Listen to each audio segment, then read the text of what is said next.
आज तक ऐसे ही स्वागत होता है? स्वागत तो हर किसी का होता है, लेकिन एक ये प्यार है लोगों का जो इतनी तालियां इतनी देर तक बजती हैं।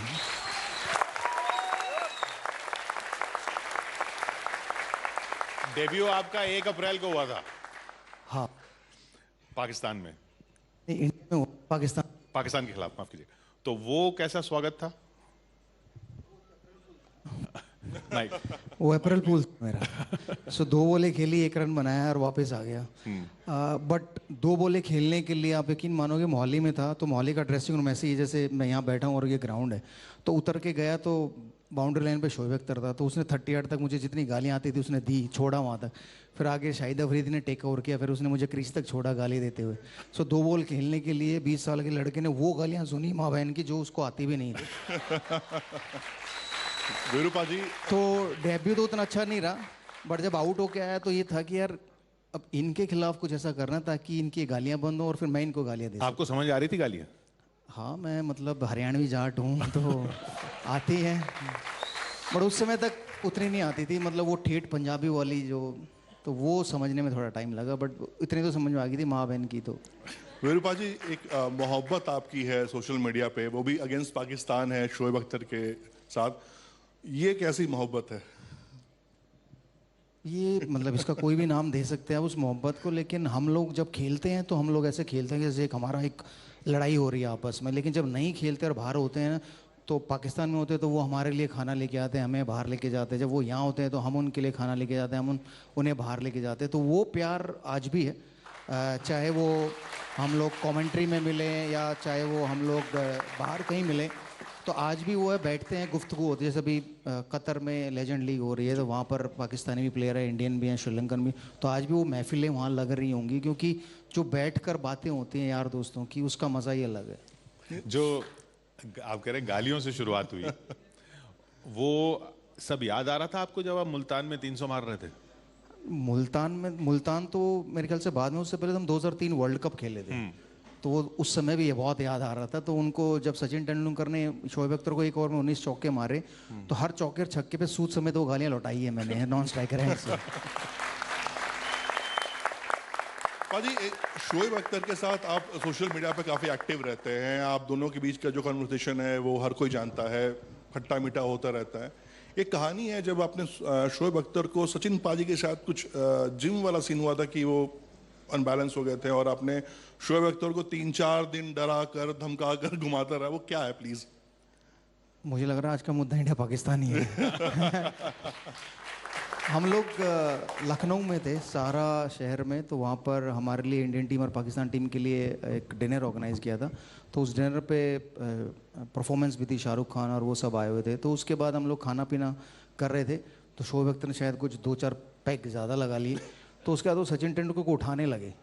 तो सचिन तेंदुलकर को उठाना आसान काम नहीं है, मतलब हमारी इतनी जनता है, उनका प्रेशर इतना उनके कंधों पे रहता है, तो समझ लो कि 100 करोड़ लोगों को उठाने के बराबर है तेंदुलकर को उठाना, तो इतने भारी हैं। तो उठाने लगे तो गिर गए। अब वो गिर गए तेंदुलकर और शोएब अख्तर दोनों, तो मैं बगल में खड़ा था, मैं हंसा भी, लेकिन मैंने उनको डराया। मैं कहा तो तेरा करियर ख़त्म, क्योंकि तूने हमारे क्रिकेटर को, सबसे बड़े प्लेयर को गिराया है, उसको चोट लग गई है। अब वो बीसीसीआई को बोलेगा, बीसीसीआई पीसीबी को बोलेगी, तू तो ख़त्म, तू तो मर गया, तेरा कैरियर हो। तो वो 2-3 दिन तक चला सिलसिला, और फिर बाद में उसने सचिन तेंदुलकर जाकर पैर पकड़े, भाई आप ऐसा कुछ मत करना, मेरा कैरियर ना खराब हो जाए। अच्छा, आपके, हमने करियर की शुरुआत की बात की, लेकिन क्रिकेट की शुरुआत कब हुई? बचपन में क्रिकेट आप कैसे खेलना शुरू, नजफगढ़ में क्रिकेट कैसे खेलना शुरू किया आपने? मैं टेनिस बॉल क्रिकेट बहुत खेलता था, तो शाम को 3 बजे से लेकर शाम के 6 बजे। अब तो लेदर बॉल भी ऐसी मारते जैसे टेनिस बॉल है। हाँ, वो बाद में आया। हाँ। तो टेनिस बॉल खेलते थे, 4-4 5-5 ओवर के मैच होते थे, तो दिन में 3-4 मैच, मतलब 3 बजे से 6 बजे तक जितने मैच हम ज़्यादा खेल सके। और उनमें 4 ओवर 5 ओवर के मैच में 60 रन 70 रन ऐसे टीम बनाती थी, और चेज़ होते थे, कभी 80 रन भी बन जाते थे। तो वो क्रिकेट खेलने का वो शौक था, मतलब वो नहीं था कि मतलब क्रिकेट खेलना है, आगे प्लेयर बनना है, कि यार ये 4-4 ओवर के मैचेस खेलने हैं और इनमें छक्के चौके मारने हैं। तो हम लोग कैलकुलेट करते थे कि अच्छा 60 रन बनाने तो कितने छक्के चौके मारने हैं 24 बॉलों में, ताकि हम लोग 60 रन बना सके। तो वो कैलकुलेशन होती थी चौके छक्कों की, ना कि सिंगल लेना है या वो करना है। तो आई थिंक वही आदत इंटरनेशनल क्रिकेट में पड़ गई कि रन बनाने, यार 25 चौके मारो ना, भागना क्यों है, 100 रन बन जाएंगे 25 चौके मारो। पर टेनिस बॉल से दांत आप हमने सुना आपका दांत टूट गया था बचपन में, टेनिस बॉल से टूट गया था? नहीं नहीं, वो टेनिस बॉल से दांत नहीं टूट सकता। तो मैं थोड़ा बड़ा हुआ, 7वीं 8वीं में था, तो मैं ऐसे ही टेनिस बॉल खेल रहा था, वहाँ कुछ बच्चे क्रिकेट बॉल से खेल रहे थे, तो मैंने कहा मुझे भी खिला लो। तो उन्होंने कहा तू बहुत छोटा है तो सब विकेट कीपर पीछे खड़ा हो जा, बॉल आए तो बस पकड़ा दियो। तो मैं विकेट कीपर पीछे खड़ा था विकेट के। तो वो नजागुड़ा ग्राउंड ना पथरीला ग्राउंड है, वहाँ पत्थर ही पत्थर ज़्यादा है, घास तो कभी हमने देखी नहीं, मिट्टी थी। तो मैं पीछे खड़ा था, बॉल बैट्समैन ने मारी, नहीं लगी, तो मैं पीछे झुक के उठाने लगा तो पत्थर पे लग के मेरे मुंह पे लग गई और मेरे दांत पे गेंद लगी, टूट गया, दांत सूज गया, खून आ गई। खून तो जैसे तैसे मैंने रोक लिया, बट वो जो टूटा हुआ दांत था वो नहीं मिला, क्योंकि घर जाऊंगा तो मुझे पता था कि अगर मेरा दांत टूटा हुआ देखा तो मेरी पिटाई होने वाली है। तो जब मैं घर पहुंचा तो मेरे फादर ने मदर ने पूछा भाई क्या हुआ, मैंने कहा कुछ नहीं, कह रहा होट क्यों सूजा, मैंने नहीं नहीं वो ऐसे ही गिर गया था तो लग गई। तो 2 दिन बाद उन्हें पता चला मेरा दांत टूटा हुआ है, तो 2 दिन तक तो ना मैंने उन्हें मुंह दिखाया ना हंसा कुछ। तो उसके बाद उन्होंने मुझे बहुत मारा भी, और प्लस ये कहा कि भी आज के मारा उन्होंने, फिर मारा? और मतलब भाई तुम्हें पता है नहीं तो ये ऐसे ऐसे कैसे हो सकता है। तो दो दिन के बाद जब पता चला मारा, और फिर उसके बाद उन्होंने मुझे क्रिकेट खेलने से मना कर दिया। तो मैं क्रिकेट ना खेलूँ ऐसा हो नहीं सकता था। तो मैं अपने घर में ना रोता था, मतलब एक कोने में जाके ना, रोने का भी ऐसा है कि आंसू नहीं निकालने, बस इतना ही, एफर्ट भी ना लगे और दुनिया को पता चल जाए, पता चल जाए कि मैं रो रहा हूँ।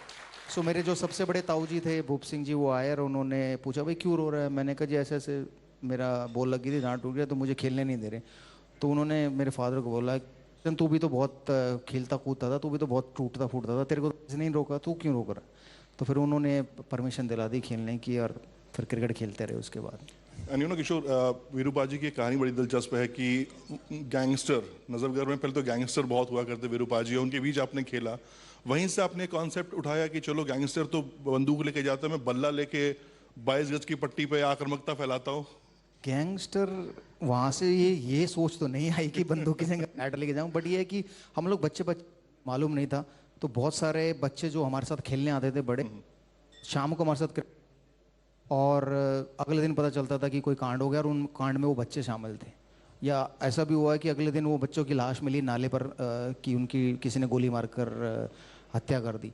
तो उसके बाद हम थोड़ा डर गए थे कि भी फिर पहले थोड़ा बैकग्राउंड चेक कर लेते, भाई तू कौन है, कहाँ से है, क्या माँ बाप का नाम है, क्या करता है। वरना उससे पहले तो बहुत सारे से लड़के थे जो दिन में हमारे साथ खेलते थे, रात को कांड करते थे, और सुबह पता चला या तो पुलिस पकड़ के ले गई या वो उनकी डेथ होगी। तो वो एक ये था कि हमने वो फिर डिस्टेंस बनाना शुरू किया कि नहीं यार हम लोग को उस तरफ नहीं जाना नजफगढ़। क्योंकि मुझे आज भी याद है कि नजफगढ़, अगर आप 90s में पेपर खोलते थे तो फ्रंट पेज पे होते थे नजफगढ़ में इतने लोग मर गए, ये गैंग वार हो गई, इतने पुलिस ने पकड़ लिए। तो वो स्टिल के लिए नजफगढ़ बहुत फेमस था। तो अब उसको बदलते बदलते टाइम लगा, जब मैं इंडिया खेला तो फिर नवाब ऑफ नजफगढ़ का वो मुझे ताज मिला, और फिर उसके बाद वो स्पोर्ट्स के लिए ज़्यादा फेमस हो गया। ये आप सुशील कुमार भी आ गए उसके बाद। जी, आप गर्व करते हैं इस बात पे कि आपने नजफगढ़ की इमेज बदली? नहीं, मैं गर्व करता हूँ कि मैं नजफगढ़ में पैदा हुआ, पला बड़ा हुआ, तो ये मैं गर्व करता हूँ। इमेज तो मैंने नहीं बदली, इमेज तो मीडिया ने बदली, क्योंकि मीडिया के हाथ में होता है कि फ्रंट पेज पे न्यूज़ छापने की, बैक पेज पे न्यूज़ छापने, या कि बीच में कहीं छाप देनी जहाँ कोई पढ़े ना। वीरूपा जी, लौट के आते हैं, कल की बात मैं करना चाहूँगा, जो इंडिया ऑस्ट्रेलिया मुकाबला रहा और हम बहुत बुरी तरह हारे। एज अ प्लेयर इसे आप कैसे देखते हो? As a parents, as a player, as a player, क्योंकि वर्ल्ड कप आगे हमारे सामने है। देखिए ये हर सीरीज में एक बार ही बैटिंग कोलैप्स ज़रूर होता है हमारा, और वो जायज़ ज़रूर, हमारा नहीं हर टीमों का होता है। तो ये है कि उस बैटिंग कोलैप्स को ना होने दे, उसके लिए क्या कर सकते हैं। क्योंकि हमारे टाइम में भी होता है ऐसा नहीं कि हम लोग सारे मैचेस जीते थे, हम लोग हारते थे, बहुत सारे सीरीज आ रहे हैं, तो ये पार्ट ऑफ द गेम है। बट ये है कि क्या गलतियां की हमने उसको ना दोहराएं दोबारा, या क्या विकेट बनाई है वो सेम विकेट ना बनाएं दोबारा दूसरे सेंटर पर। बट कभी कभी ये भी प्रॉब्लम हो जाती है कि अगर बीसीसीआई में आपस में एसोसिएशन के साथ कोई खिंचाव है तो उसके चक्कर में इंडियन टीम पिस जाती है, तो वहाँ विकेट ऐसा बनाया जाता है कि यहाँ पर इंडियन टीम जीते ही ना, क्योंकि उनकी लड़ाई चल रही होती है बीसीसीआई में। तो वो भी कभी कभी रीज़न हो जाता है। एसोसिएशन टीम को ही हरवा देती है? टीम को हरवाती नहीं, विकेट ऐसा बना देती है कि फिर टीम उस पर कुछ कर नहीं पाती। क्योंकि मैंने तो बहुत देखा अपने कैरियर में, हमारे टाइम में बहुत, हम लोग नागपुर में एक टेस्ट मैच खेले थे, वो ग्रीन टॉप था। मोहाली में एक बार खेले थे, वहाँ पर ग्रीन टॉप था। तो कानपुर में खेले थे एक बार, वहाँ टर्निंग ट्रैक था।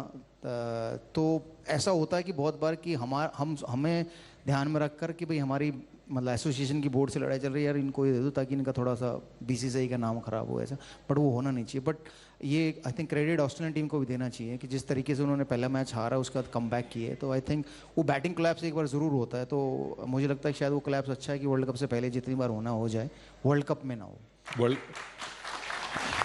वर्ल्ड कप में कप्तान किसको देखना चाहेंगे आप?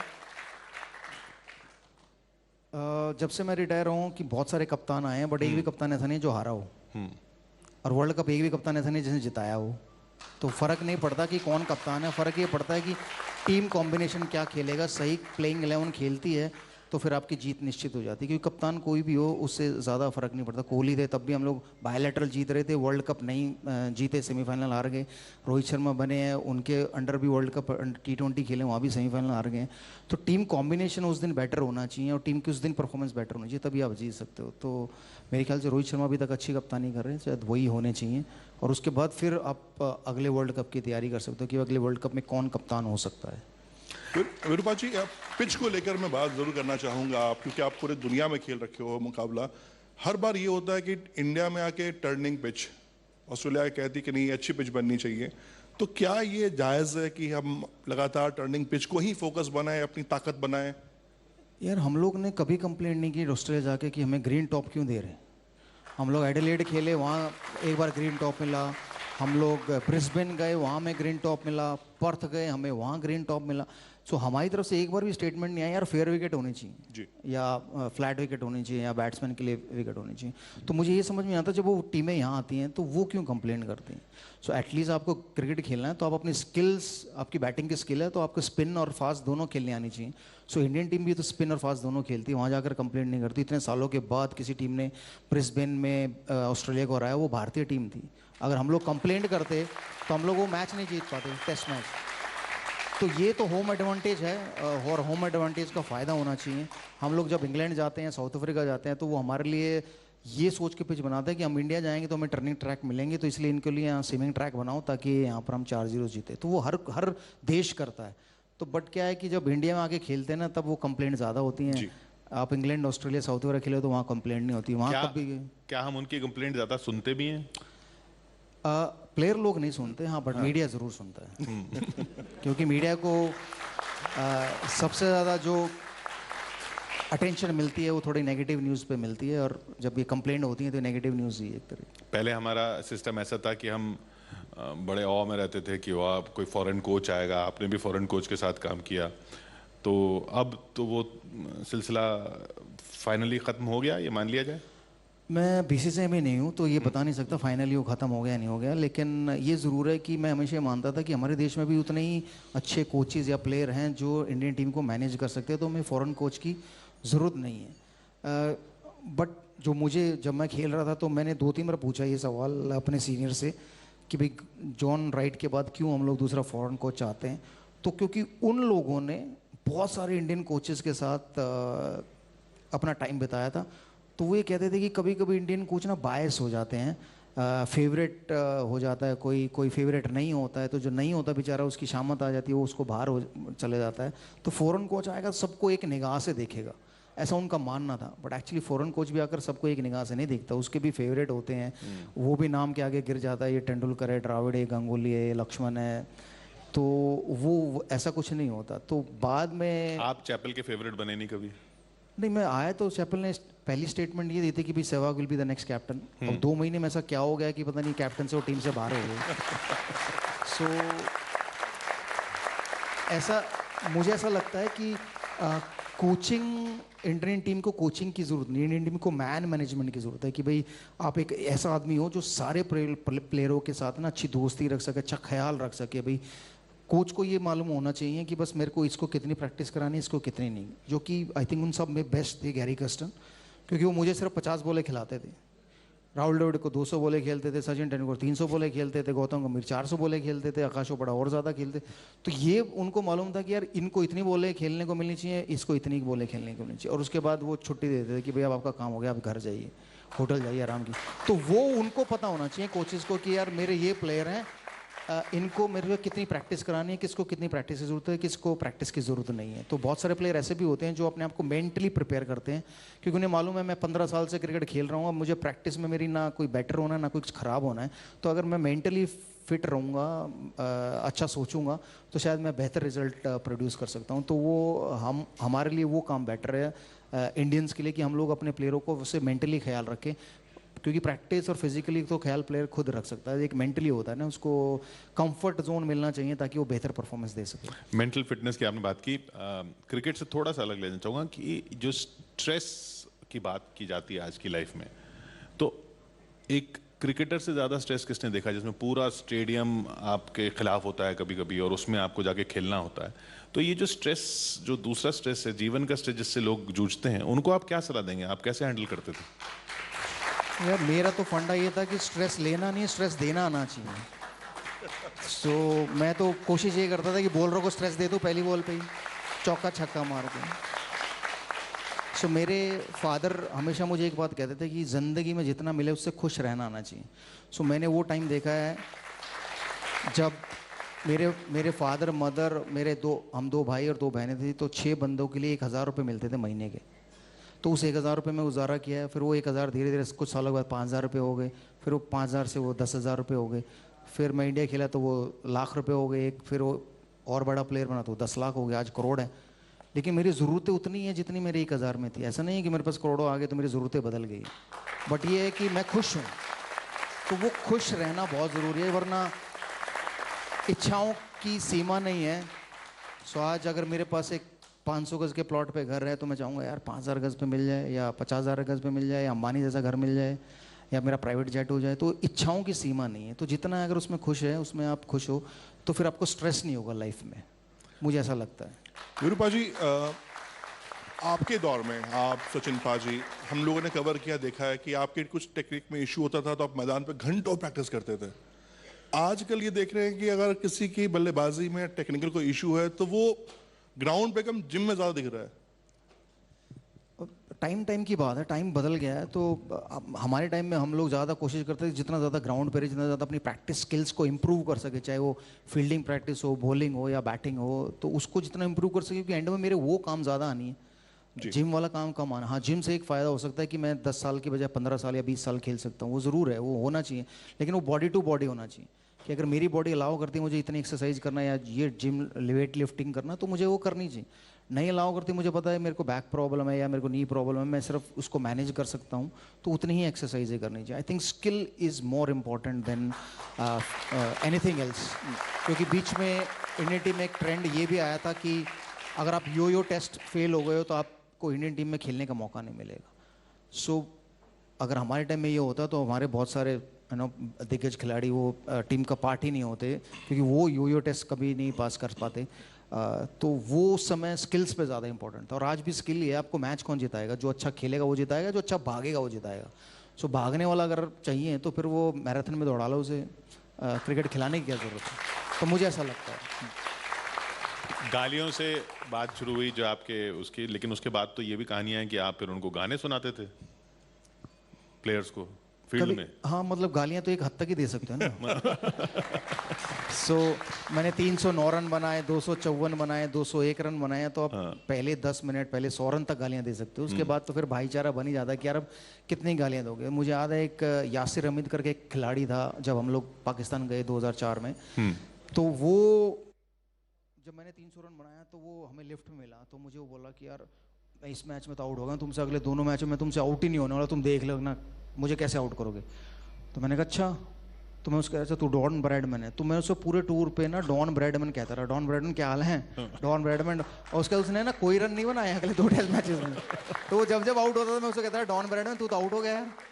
तो उसने बाद में हाथ जोड़ ले कि भाई यार तू मुझे डॉन ब्रैडमैन कहना बंद कर, मेरी बहुत बेइज्जती होगी अब तू मुझे डॉन ब्रैडमैन। तो कभी कभी ऐसा होता है गाली ना देके कुछ ऐसी बातें भी कह दो जो चुभती तो है ना, तो फिर उनको ठीक करने के लिए गाने भी गाने होते हैं। मतलब अगर जख्म दिया है तो मल्लम भी तो मैं ही लगाऊंगा। तो कभी कभी गाने भी सुना देते थे, कामरान अकमल थे या वो याशिर हमीद थे, शॉर्ट लेग स्लिप पॉइंट में बैठते थे, तो मैं गुनगुना रहा होता था, कहते थे यार हमारे लिए भी एक गाना गुनगुना दे। मैच के दौरान ही खेलते खेलते? मैं बाहर तो गाता नहीं था। खेलते खेलते ही गाता, बैटिंग करते वक्त गाता था। फील्डिंग करते वक्त भी नहीं करता, फील्डिंग करते वक्त अंपायर्स होते थे, तो फील्डिंग करते हुए अंपायर के साथ बातें करता था, थोड़ी अंग्रेजी इंप्रूव हो जाती थी। पाजी, आपके नाम 2 13 है, 2 ट्रिपल सेंचुरी आपने लगाई, तीसरा थोड़ा सा चूक गए। एक आपने बात सचिन पाजी से शेयर की थी ड्रेसिंग रूम में कि अगर इस बार मैंने 13 लगा लिया तो एक मिशन था कि मैं आपको दूंगा। पाजी क्या बता पाएंगे कि क्या बातें हुई थी आपकी सचिन पाजी के साथ? वो मिशन तो सक्सेसफुल हो गया बगैर सचिन के तो उसका बारे में तो नहीं बता पाऊंगा, बट हाँ ये ज़रूर है, मुझे एक ही लाइफ में अगर मलाल रहा कि मैंने एक बार लाइफ में कुछ करना चाहा क्रिकेट की फील्ड पर, वो था कि वो मेरी तीसरी सेंचुरी, ट्रिपल सेंचुरी बनाने की। वो मेरी इच्छा थी कि मैं ये बनाऊं और मैं जो मेरा काम था वो सचिन से करूं, बट वो हो ही नहीं पाया, तो 293 पे आउट हो गया। तो ना मैंने उनको वो काम बोला, बट मैंने उनसे ये प्रॉमिस ज़रूर लिया, अगर मैं ये 3rd ट्रिपल सेंचुरी बनाता हूँ तो आपको मेरे लिए काम करना पड़ेगा। तो उन्होंने बहुत पूछा कि भाई क्या, वैसे कमिटमेंट नहीं देते कि भाई नहीं क्या काम है क्या काम है। मैंने कहा नहीं, आप पहले कमिट करो कि आप करोगे। मैं ऐसा कोई काम नहीं है कि जो मैं गलत काम करूँगा। तो उन्होंने कहा कि ठीक है, अगर तू बनाता है तो मैं तेरे लिए वो काम कर दूंगा। तो बट वो बना ही नहीं पाया, तो फिर मैंने उनसे रिक्वेस्ट भी नहीं की वो काम की, तो बट अब वो काम हो गया है, तो फिर उसके बारे में चर्चा क्यों करनी है, तो सीक्रेट है, सीक्रेट ही पर्दा में रहने दिया जाए। सीक्रेट ही है। तो मैंने अपनी पूरी लाइफ में मैंने कभी 309 रन जो बनाए वो मैं 300 बनाना नहीं चाहता था पाकिस्तान के, वो सिर्फ मैं उनको मारना चाहता था, पिटाई करना चाहता था। पिटाई करते करते 300 बन गए।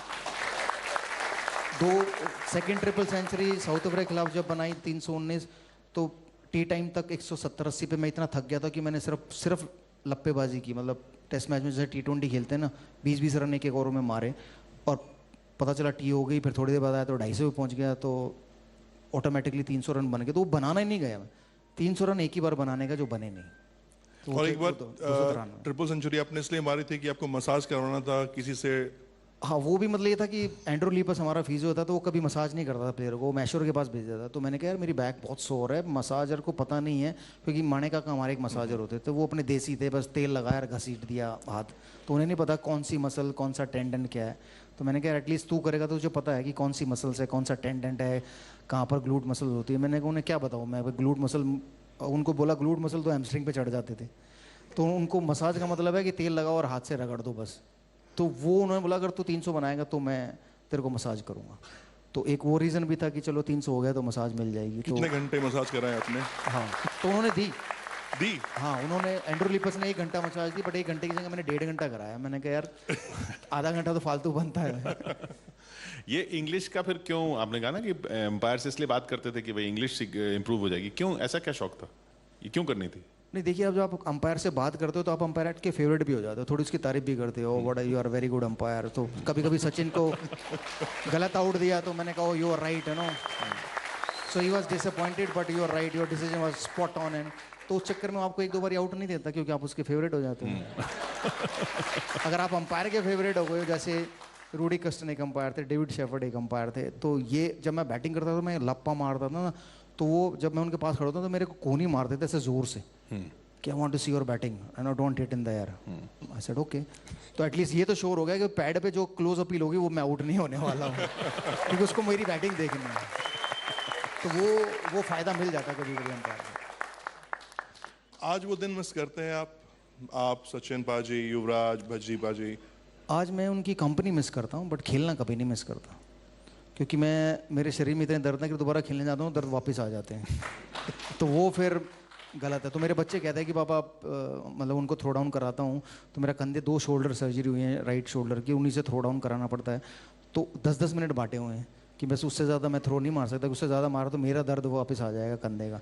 बट क्या है कि 2 बच्चे हैं, एक को अगर ज़्यादा करा दी तो वो टाइम नोट करते हैं कि भाई उसको 12 मिनट कराई तो मुझे भी 12 मिनट कराओ। तो मुझे टाइमर लगाना पड़ता है कि 9-10 मिनट का बस उतनी ही। बट उनसे मिलना मिस हो जाता है कि कभी कभी मिलते हैं तो बहुत देर तक बैठे रहते हैं, पुरानी बातें यादें ताज़ा हो जाती हैं, मज़ा आता है वो पुराने दिन याद करके। वो अच्छे दिन, बच्चों को क्रिकेटर बनेंगे बच्चे, खेल रहे हैं, उनकी मर्जी है। तो मैंने उन्हें फुटबॉल भी खिलाया, स्विमिंग भी सिखाई और क्रिकेट भी। तो अब क्रिकेट अगर वो परस्यू करना चाहते हैं क्यों नहीं, बट ये यहाँ पर कोई नेपोटिज्म नहीं है कि वो खेलेंगे वो प्लेयर बनेंगे ही बनेंगे। क्योंकि मुझे ऐसा लगता है कि स्पोर्ट्स में ना कोई शॉर्टकट नहीं है, तो उन्हें उतने साल प्रैक्टिस करनी ही पड़ेगी, वो जूनियर क्रिकेट खेलनी पड़ेगी, फिर वो अच्छा खेलेंगे, परफॉर्मेंस देंगे तो ही वो आगे बढ़ सकते हैं। तो ऐसा नहीं है कि बाप के नाम पे वो आगे चले जाएंगे। तो खुद उन्हें मेहनत करनी पड़ेगी। भारतीय टीम को कई बल्लेबाज मिले जो आक्रामक खेलना चाहते हैं, खेलते भी हैं, लेकिन एक सोच है विरूपाजी जो आप लेके खेलते थे, उस सोच का बल्लेबाज आपको टीम इंडिया में कोई दिख रहा है कि हाँ ये मेरी तरह सोच रहा है, ये पहली गेंद से लप्पा मारेगा? पता नहीं, मुझे लगा नहीं कि ऐसा कोई प्लेयर है, बट अगर दो प्लेयर क्लोज आए तो एक पृथ्वी शॉ है, एक ऋषभ पंत। सो ऋषभ पंत मुझे ऐसा लगता है जैसे मैं टेस्ट मैचेस में खेलता था, थोड़ा बहुत वो उसके करीब है, बट वो क्या है कि वो सेटिस्फाई हो जाते हैं 90-100 पे। सो मैं सेटिस्फाई होता था 200, 250, 300 पे। तो उनको अगर वो वहाँ तक लेके जाएंगे तो और ज़्यादा एंटरटेनमेंट देंगे मुझे ऐसा लगता है। पाजी, खतरों के खिलाड़ी आपको कहा जाता है, आप 94 पे होते हो, लोग कहते हैं भाई धीरे से मार, सेंचुरी पूरी कर लो, लेकिन आपको मारना छक्के से ही है। तो ये जब सचिन पाजी भी कहते थे कि मेरे रुक जा, सेंचुरी पूरी कर ले, तो ये जिद क्या थी? नहीं भैया मारूंगा तो यूं ही। नहीं, जिद नहीं थी कि मुझे ये था, मैंने जैसा बताया मैं टेनिस बॉल में ना चौके छक्के गिनता था कि कितने मारने। तो इंटरनेशनल क्रिकेट में वही है कि कितने चौके छक्के मार रहे हैं 100 तक पहुंचने के लिए। और मुझे ऐसा लगता है कि अगर मैं 90 पे पहुंच गया हूँ और 100 तक पहुंचने के लिए मुझे 10 बॉलें खेलनी है, एक रन लेने की, 10 बार अपॉर्चुनिटी है मेरे आउट होने की। बट अगर 2 बॉल पे रिस्क लेके मैंने मारा तो अपॉर्चुनिटी 2 ही बार तो है। सो परसेंटेज 20% आ गया 100 से। सो 20% चांस आउट होने के, बट लेकिन सक्सेस होने के तो पूरे चांस हैं। तो वो था कि जितनी जल्दी आप 90 से निकल जाओ उतना बढ़िया है, उतना कम प्रेशर है। तो मे भी कभी शायद इसलिए वो मुझे रोकते थे कि मैं आउट भी तो हुआ हूँ 90s में। कि मुझे किस्सा याद आता है कि हम लोग ऑस्ट्रेलिया में थे, तो मैंने 195 तक पहुँचने से पहले मैंने 2 छक्के लगाए कैटेज को, और मैं 195 पहुँचा। तो मैंने कहा यार तीसरा भी मार देता हूँ, लेवनिया बॉलर है। तो मैंने फिर मारा और मैं आउट हो गया। तो 195 पे आउट होकर वापस आया, तो वो टेस्ट मैच हार गए हम। तो हम लोग अच्छे बोले 300 कुछ पे 2 आउट 3 आउट थे, और फिर सडनली 336 पे ऑल आउट हो गया, 360 पे ऑल आउट हो गए, और वो टेस्ट मैच भी हार गए। तो जब मैं पाकिस्तान में पहुंचा और 100 रन तक मैंने 6-7 छक्के लगा दिए थे, तो सचिन बैटिंग करने आए। तो उन्होंने कहा कि अगर अब तूने छक्का मारा ना, मैं तेरे को बैट से मारूंगा। तो मैंने कहा यार लेकिन ऐसा क्यों? तो बोले नहीं, तेरी वजह से हम लोग पिछला टेस्ट मैच आ रहे हैं ऑस्ट्रेलिया में, मेलबर्न में, तूने 195 छक्का मारने हैं। तो लिटरली मैंने 110-20 के बाद से लेकर 295 तक छक्का नहीं मारा, अगर आप रिकॉर्डिंग देखोगे। सो 295 हो गए, तो तब मैंने उनको बोला कि नहीं यार मैं अब छक्का मारूंगा। कह रहा तू पागल हो गया, तू पहला प्लेयर बनेगा 300 रन। मैं कहा 295 भी किसी ने नहीं बनाया, मैं बन गया पहला प्लेयर। सो मैं कहा मेरे बाद जो आईएएस है वो 281 है। तो कह रहे तू पागल, अच्छा ठीक है। तो मैंने स्टेप आउट किया अगले ओवर में, शकील मुश्ताक को छक्का लगा यार, 300 रन बनाए। तो मुझसे ज़्यादा वो खुश हुए सचिन तेंदुलकर। तो वो प्यार उन्होंने मुझे दिया, दिखाया मेरे लिए। वो ये चाहते थे कि यार ये खड़ा रहेगा तो पता है तेज खेलेगा, हमारी टीम के रन जल्दी बन जाएंगे, टाइम ज़्यादा मिलेगा हमें ऑल आउट करने को दूसरी टीम के लिए। चलिए कुछ ऑडियंस से सवाल ले लेते हैं। शालिनी। मस्त मौला वीरेंद्र सहवाग और मुल्तान के सुल्तान को 2007 में कप्तान बनते बनते रह गए, और अभी कोच बनते बनते रह गए, तो कहीं ना कहीं मलाल है सर? सब कुछ पा लिया और इस चीज का मलाल है? बिल्कुल भी नहीं है मलाल, क्योंकि मैं खुश हूँ ना जो मुझे मिला। मानव नजफगढ़ के एक छोटे से घर फैमिली से आया हूँ जो फार्मिंग करती है, और उससे आकर इंडिया खिलाया, मतलब इतनी परफॉर्मेंस दे दी, इतना प्यार दे दिया, आप लोगों ने नाम दे दिया, वो बहुत है। कप्तान बन जाता तो मुझे इज्जत दूसरी तो नहीं देता ना, यही देता ना जो भी दे रहे हैं। कोच बन जाता तो भी यही इज्जत है। कोच बनना चाह रहे हैं? नहीं बिल्कुल नहीं। एक्चुअली मुझे मैं तो अप्लाई भी नहीं करता। अगर विराट कोहली या मुझे बीसीसीआई सेक्रेटरी उस समय अमिताभ चौधरी थे, वो अप्रोच नहीं करते, तो उन्होंने मुझसे पूरी मीटिंग की कि भाई इन दोनों अनिल कुंबले और विराट कोहली के बीच में कुछ जम नहीं रही है, तो हम चाहते हैं कि आप अप्लाई करो, आप कोच बनो। सो उस समय तो अप्लाई भी नहीं था। उन्होंने कहा था बस आप कमेंट्री करने जा रहे हो 2017 में चैंपियंस ट्रॉफी, वहाँ से अनिल का कॉन्ट्रैक्ट खत्म हो जाएगा, आप टीम लेके वेस्ट इंडीज चले जाना। तो मैंने ना हाँ दी ना ना दी। मैंने कहा ठीक है, बट मैंने ये ज़रूर कहा कि अगर मैं जाऊँगा तो मेरा स्टाफ जाएगा। तो जो मैं कोच हूँ, assistant coach, bowling coach, batting coach, fielding coach और फिजियो ट्रेनर, ये सब मैं अपने चॉइस के लेके जाऊँगा। तो अगर इतनी चॉइस दे दी मैंने कि मुझे मिल जाती तो मैं कोच बन के चला जाता, वो मुझे मिली नहीं तो मैं गया नहीं। आखिरी सवाल। पाजी, क्योंकि आपके 2 साथी हरभजन सिंह और गौतम गंभीर पहले से राजनीति में हैं और लोकसभा चुनाव भी आने वाले हैं, वीरेंद्र सहवाग राजनीति की पिच पर अगले लोकसभा चुनाव में उतरते हुए दिखाई देंगे? क्योंकि एक बार पहले आपको ऑफर शायद मिल चुका है। ये हर बार जब इलेक्शन होता है ये सवाल ज़रूर आता है, हर बार ही। सो ये, और मैं उसका एक ही जवाब देता हूँ कि मैं सारी लाइफ ना कॉन्ट्रैक्ट पे खेला हूँ। अगर कोई पार्टी मुझे कॉन्ट्रैक्ट देगी 5 साल का तो मैं ज़रूर। तो चलते चलते वो गीत तो बता दीजिए जो, ये सुना दीजिए जो आप पाकिस्तानियों को सुनाते थे। क्या? गाना? वो जो गीत गुनगुनाते थे आप बहुत सारे, मतलब उस समय मैं किशोर कुमार के गाने गुनगुनाता था। चला जाता हूँ किसी की धुन में धड़कते दिल के तराने लिए, दोस्ताना का था तेरे जैसा यार का। तो ये गा के सुना दीजिए। मैं लय मतलब सिंगर नहीं हूँ यार। हाँ, सो कोई बात नहीं। बेसुरा गाऊंगा। हाँ। बेसुरा गाऊंगा। भाई जैसे पिच पे गाते थे वैसे अगर एक लाइन अगर वो लोग फील्ड पे सुन सकते हैं तो हम यहाँ तो सुन ही सकते हैं चौपाल पे। बट उन्होंने ये नहीं कहा ना, तो सुर में सुना। चला जाता हूँ किसी की धुन में धड़कते दिल के तराने लिए, दिलों की मस्ती भरी आंखों में हजारों सपने सुहाने लिए। तो चले जाते हैं किसी की धुन में और इन्हीं की धुन पे देश चलता रहा।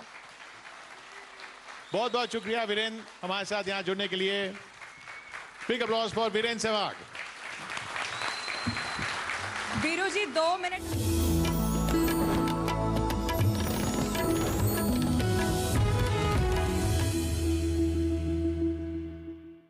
पीएम मोदी और बांग्लादेश के पीएम शेख हसीना ने किया उद्घाटन। करीब 377 करोड़ की लागत से बनी है पाइपलाइन। दिल्ली में राहुल गांधी के घर मौजूद स्पेशल सीपी समेत दिल्ली पुलिस के कई अधिकारी। 16 मार्च को पुलिस ने नोटिस भेज राहुल से पूछा था सवाल। महिलाओं के यौन शोषण को लेकर राहुल ने दिया था बयान। कांग्रेस विरोध के बीच मुंबई पहुंचे धीरेन्द्र शास्त्री की मंच से उठी हिंदू राष्ट्र की बात। बाबा बागेश्वर ने कहा हमारा धर्म जोड़ना सिखाता है, तोड़ना नहीं। मध्य प्रदेश के नरसिंहपुर में बैंक लूटने के आरोप में पुलिस गिरफ्त में 5 लोग। हरियाणा, उत्तर प्रदेश और दिल्ली से गिरफ्तारी। 1 कार, 2 पिस्टल और 38 गोलियां, 1 लाख रुपए भी बरामद। गाजियाबाद की एक सोसाइटी में लिफ्ट में आग लगने से हड़कंप की स्थिति। मशक्कत के बाद आग को किया गया कंट्रोल। गनीमत रही कि हादसे के वक्त लिफ्ट में कोई मौजूद नहीं था। मुंबई के बड़े इलाके में रफ्तार का कहर। तेज रफ्तार कार ने महिला को मारी टक्कर। हादसे में महिला की मौत। पुलिस हिरासत में कार ड्राइवर। बिहार के गोपालगंज में आदमी की हत्या। 2 दोस्तों पर ही हत्या का आरोप। जश्न मनाने के दौरान मामूली बात पर कहासुनी में हत्या को दिया अंजाम। आरोपियों की तलाश जारी। राजस्थान के जोधपुर में हिस्ट्री शीटर की हत्या। करीब 10 बदमाशों ने घात लगाकर किया हमला। सीसीटीवी में रिकॉर्ड हुई घटना। असम के कोकराझार के बाजार में आग लगने से हड़कंप। आग की चपेट में आई कई दुकान। दमकल की गाड़ियों ने आग को किया कंट्रोल। आग की वजह से लाखों का नुकसान। आगरा के नेशनल हाईवे पर चलती कार में आग लगने से हड़कंप। थोड़ी ही देर में आग की गोली में तब्दील कार सवार लोगों ने कूदकर बचाई जान। बिहार के कटिहार में रेलवे के दफ्तर में भीषण आग से अफरा तफरी। दमकल विभाग ने मशक्कत के बाद आग को किया कंट्रोल। आग लगने की वजह से जांच जारी। मध्य प्रदेश के मंडला में दिखा रफ्तार का कहर। तेज रफ्तार ट्रक ने कई गाड़ियों को मारी टक्कर। सीसीटीवी में रिकॉर्ड हादसे की तस्वीर। मध्य प्रदेश के उज्जैन में बड़ा सड़क हादसा। यात्रियों से भरी बस पलटी। हादसे में बस सवार 25 यात्री घायल। उज्जैन से अहमदाबाद जा रही थी बस।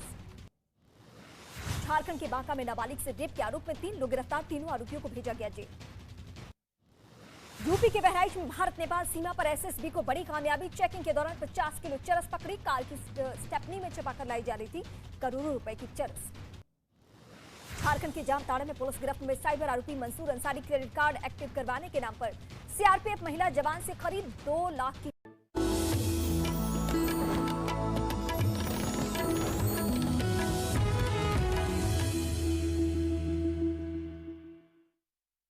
और न्यूज 18 इंडिया चौपाल में केंद्रीय शिक्षा मंत्री धर्मेंद्र प्रधान ने राहुल गांधी पर हमला बोला है। उन्होंने कहा कि राहुल गांधी के लंदन में दिए बयान पर संसद में माफी मांगनी चाहिए राहुल गांधी को। साथ ही राहुल गांधी को नासमझ भी बताया है।